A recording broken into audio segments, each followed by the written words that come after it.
अस्सलाम वालेकुम, की हाल चाल है? से तभी ठीक है। मैं अमी असलीम तुम देख रहे हो मेरा यूट्यूब चैनल पंजाबी लोग।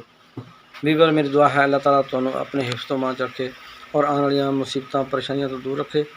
और वीवर अज की वीडियो का आगाज़ करने तो पहले जनाब साढ़े चैनल सबसक्राइब करो, बैल आइकन प्रेस करके आल ते कर दो ताकि आने वाली साड़ी हर वीडियो तुहाडे तक आसानी नाल पहुँच सके। तो वीवर आओ हुण अज की वीडियो आगाज़ करते हैं। इंशाल्लाह अज की वीडियो बड़ी मज़ेदार बनेगी।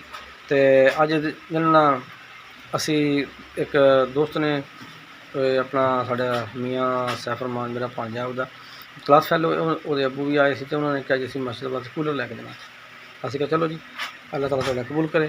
तो उस नाल गया उन्होंने जनाब सानू कूलर सानू लै दिता है। तो वो असी उत्थों जनाब बुक करवाता है फाइनेंस सेंटर तो। इंशाल्लाह अज पहुँच जाएगा, फिर तुहानू कूलर भी दिखावांगे। तो फिर देखोगे दसोगे कैसा कूलर है, तो कमेंट करके लाजमी दसियो। तो इंशाल्लाह फिट करांगे मस्जिद में ताकि सारे लोग फ़ायदा उठाएंगे, पानी पीने और लाने भी अजर सवाब पहुँचता जाएगा। तो दुआ करोगे नाले उन्होंने वास्ते, असी भी दुआ करने अल्लाह ताला उन्होंने मुश्किल परेशानियां हल करे और उन्होंने उसका अजर अजीम अता फरमाए। आमीन। बस दोस्तों साढ़े नाल रहियो तो इंशाल्लाह बड़ी मज़ेदार वीडियो बनेगी।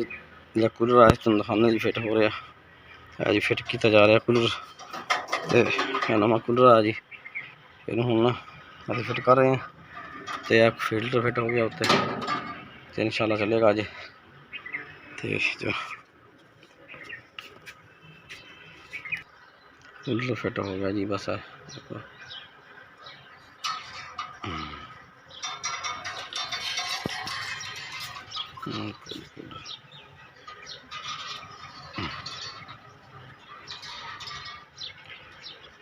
तो जी जिन्होंने दिता जी भाई शान नहीं दिता, अल्लाह ताला उन्होंने कबूल करे जी। तो लोग पानी पीने उन्होंने सवाब मिलेगा, पानी देने के बहुत शुक्रिया। ठीक है जी, अल्लाह हाफिज़। तो जिन्होंने साढ़े चैनल सबसक्राइब नहीं किया साढ़े चैनल सबसक्राइब कर लो, बैल आइकन प्रेस करके आल तक कर दो ताकि साड़ी आने वाली हर वीडियो थोड़े तक आसानी ना पहुँच सके। वीवर भाई शान वाले जो आए थे ना, उन्होंने कूलर लैके दिता ना, वो कूलर लिया के असीं फिट कर दिता। आओ तुहानू दिखाने हुण। तो कूलर ने माशाल्लाह बड़ी ज़बरदस्त कूलिंग की, तो पानी हो गया ठंडा। तो अल्हम्दुलिल्लाह जी बड़ा बेहतरीन चल रहा कूलर। अल्लाह ताला उन्होंने दिता होया अपने रास्ते कबूल करे, क्योंकि ये सदका जारी है। तो अल्लाह ताला उन्होंने अजर देवे।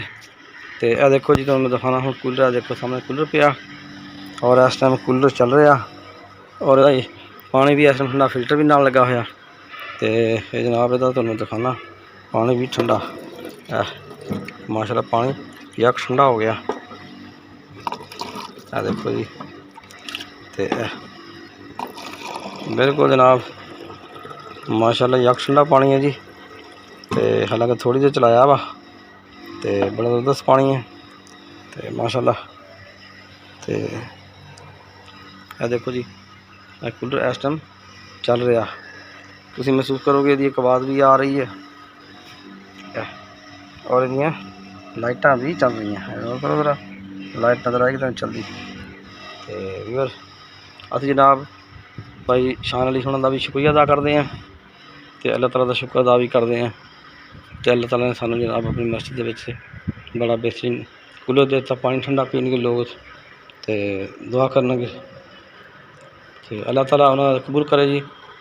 असी शान अली साहब बहुत शुक्रिया अदा करते थोड़ा। तो खुश रहो, अल्लाह ताला थोड़ियां दुनिया आखरत दियां आसानियां फरमाए, तो थोड़ा दिता कबूल करे। बहुत शुक्रिया जी। तो हुण जनाब थोड़ी इजाज़त चाहना, अज की वीडियो असी इत्थे एंड करते हैं। जो साढ़े चैनल नवे आए हो साढ़े चैनल सबसक्राइब करो, बैल आइकन प्रेस करके आल ते कर दो ताकि साढ़े आने वाली हर वीडियो थोड़े तक आसानी नाल पहुँच सके।